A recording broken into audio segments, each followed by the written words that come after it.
Hello there, Jennifer Johansson here. I just decided it was time to make a video. And of course, right after I'd gone to the gym. Perfect timing, right? Anyway, today I'm going to talk a little bit about coloring, adult coloring. It's big, it's huge. It's been the best art thing I ever did, making a coloring book. In 2015, I released my first coloring book, Pattern Play, which features 20 pages right from my sketchbook for you to color.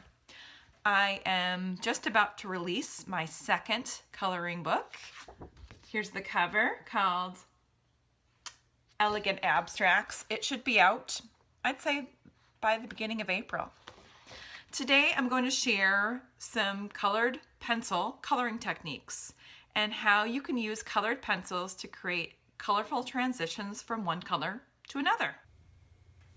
First off, you need something to color.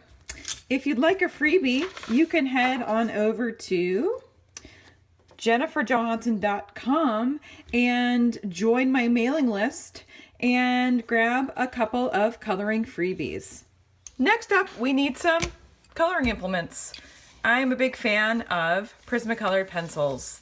They're a little on the pricey side, but they are so nice to work with, so they're well worth the money. You want to spend a little less money? Get yourself a set of Prismacolor Scholar pencils. Today, I'm going to do a little transition, show you how to blend one color to the other. It helps if you're using colors that are next to each other on the color wheel, so I chose some greens and blues to work with today. It's easier to make a transition happen like this than it would be to do a red to a green, because these colors are analogous. Color wheel talk here. Okay, first I'm going to start with my light color. I'm going to use this kind of yellowy green color. I'm going to, let's do this shape so you can see what I'm doing. So this is going to be the lightest part of the shape. So I'm going to lay down this green colored pencil. I'm going to put a nice thick layer in this middle area where it's going to be just green. I use kind of little strokes so that you don't get lines. You get a nice smooth flat color. And then as I get further away from that darker area, I'm going to use less pressure, and hopefully you can see that this is getting a little bit lighter here.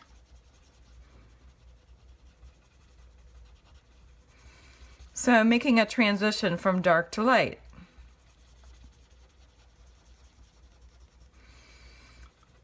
After I've got a light layer of that green laid down, I'm going to go and use my next color. I'm going to use, over here I'm going to use just a little darker green.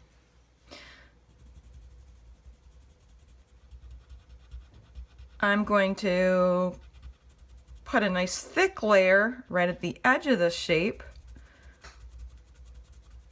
And then as I get up into the area where I've already got that light layer of the olive green down, I'm going to use less pressure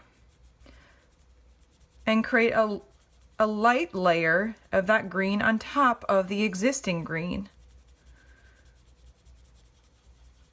Blending those two colors together, making a new color.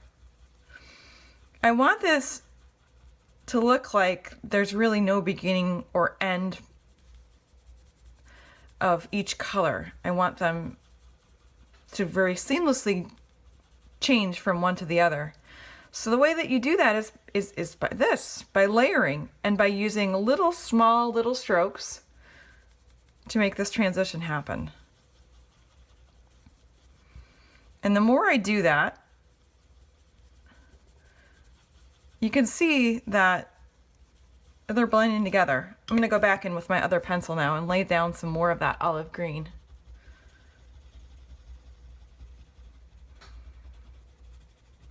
Okay, I know this gets a little boring. Maybe I'll have to hyperlapse in a minute to show you.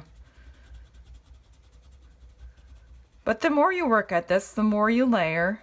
Again, this is definitely time consuming if you want it to look like this, but it's worth the result.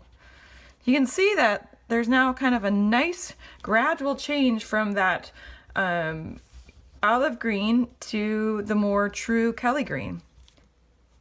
So I can do the same thing over here. I'll do it again for you. So a little light touch, kind of circular strokes. I'm trying to fade the color now so that it's lighter here, so that when I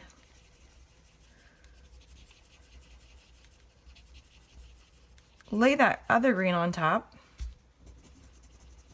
I can blend them together seamlessly. Go back in with my green here.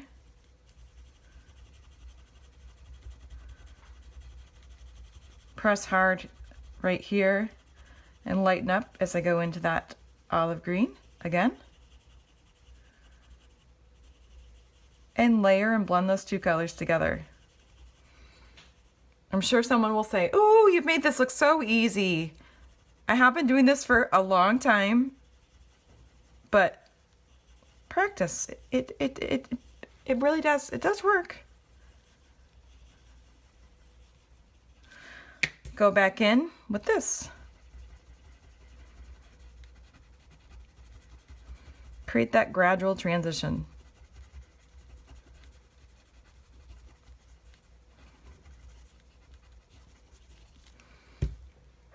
How's it look? If you want to make it more of a intense color change, I'll go back in with my blue now. Add a little bit of blue to darken up that edge. And again, because blue is on the right next to, ew, yuck, right next to green on the color wheel,